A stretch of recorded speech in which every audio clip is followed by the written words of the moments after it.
The American duo of Rickie Fowler and Jimmy Walker played well enough Saturday in the World Cup of Golf to work their way into the final group on Sunday, but they have some major ground to make up in order to capture this title. This is the team to beat Denmark's Søren Kjeldsen and Thorbjorn Olesen. They were 2 under in round 3 and hold a 4-shot advantage going into the final day of play. We get you ready for it right now on Golf Central.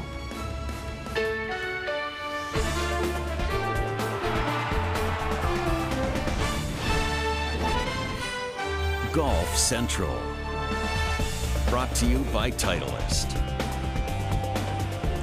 Cold and windy conditions have been present throughout the week in Melbourne, Australia, and Kingston Heath Golf Club, site of the 58th edition of the World Cup of Golf.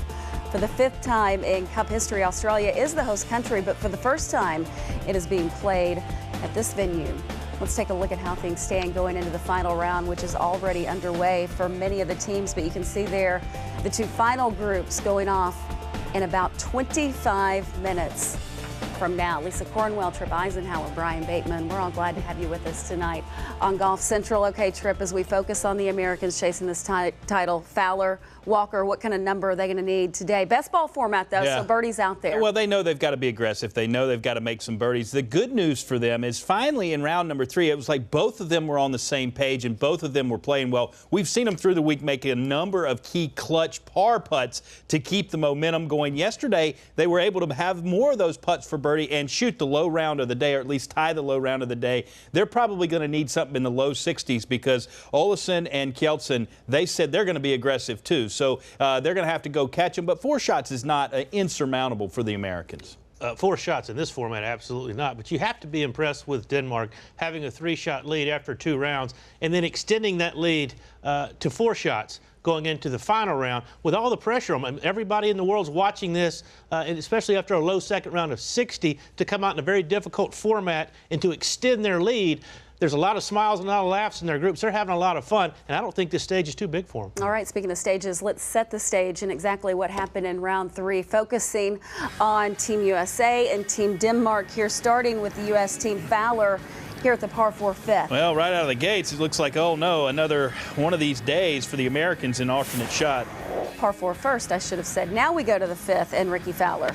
Yeah, beautiful wedge shot here from Rickie on a front left hole location. Trying to get the day started. Hits 12 feet above the hole. Birdie for the 3rd straight day. They would take it and move to -8. Let's take a look at Jimmy Walker here at 9, a 20-footer for birdie. Yeah, Jimmy said it seemed like Rickie was hitting all the key iron shots and leaving me in good position. And finally, I was able to get the putter going, and there you go at the turn. They're right where they want to be. Leaning in the right direction at -9. Fowler here at 17, his 2nd from the fairway. Yeah, a lot of options here from these approach shots on these greens. You can see here, lands it short, bounces up, downwind obviously, so he's trying to take advantage of the firm conditions and judges it beautifully to 6 feet where he would make birdie.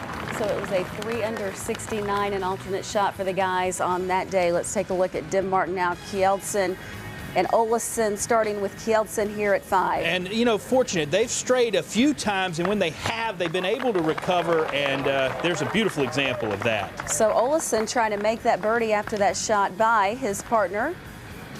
Especially after hitting his drive in the right rough. Trip, you're right. He wants to make sure that his partner capitalizes. After a great shot, he makes a great putt. So they moved to 13 under at that point, and it is a 5-shot lead for that pair.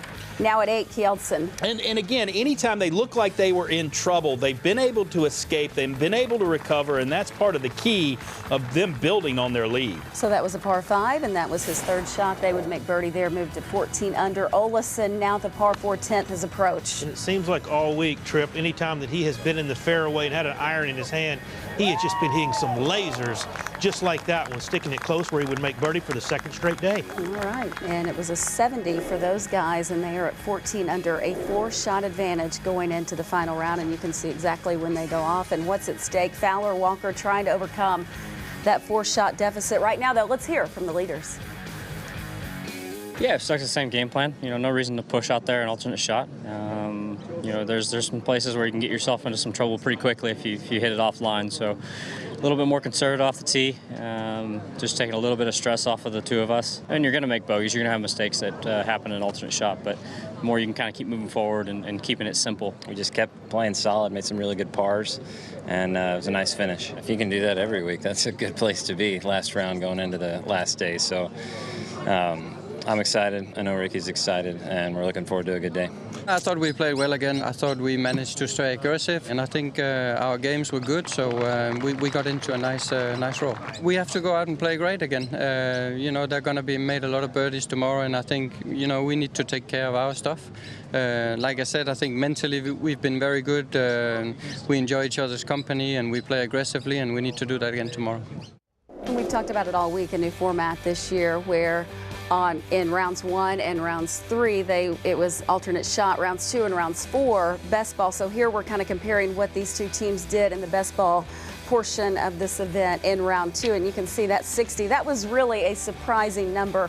Obviously, these players expect to go low in best ball, but that was exceptionally low considering those numbers. Again, you have to think that there's a lot of pressure, a lot at stake for Fowler and Walker. Will they try to press too hard out there today, trying to get those birdies? No, I mean, they're veterans. I don't think they'll be pushing too hard, but they do have to be aggressive. And the key in this format is to have 2 chances at birdie.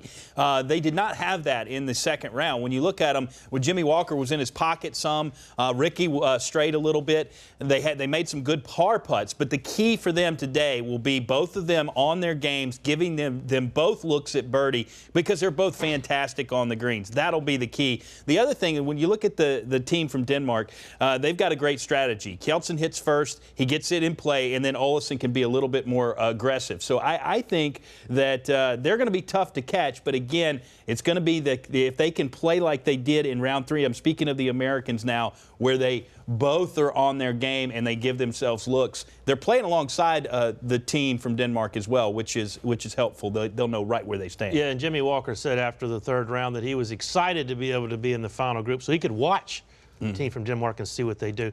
But I'm with you, Tripp. Denmark's going to have to come out and be aggressive because they know there's going to be some low scores in this format. And you're exactly right. It's kind of a ham and egg effect with these two players. Olesen is going to bomb it off the tee, and Kjeldsen's going to be in the fairway, so they can kind of yin and yang it all the way around. But for the Americans, I think, you know, they were 5 under par in the alternate shot format combined, which is the lowest in the field. So they've handled the difficult format extremely well. They just have to take advantage of the birdie fest that's going to happen in the final round if they're going to make up some ground. And you say that they know it's going to happen because they did it themselves just a couple of days ago. So they have to expect that another team could do exactly what they did in round 2. A lot more still to come on Golf Central. How about Tiger Woods? We're expected to see him this week in his own event in the Bahamas, the Hero World Challenge. It's hard to believe it has been over 15 months since we've seen him in action. We'll talk about Tiger ahead. Plus, we're also going to talk about some other teams in contention in the World Cup of Golf. A lot at stake in Melbourne. Much more straight ahead.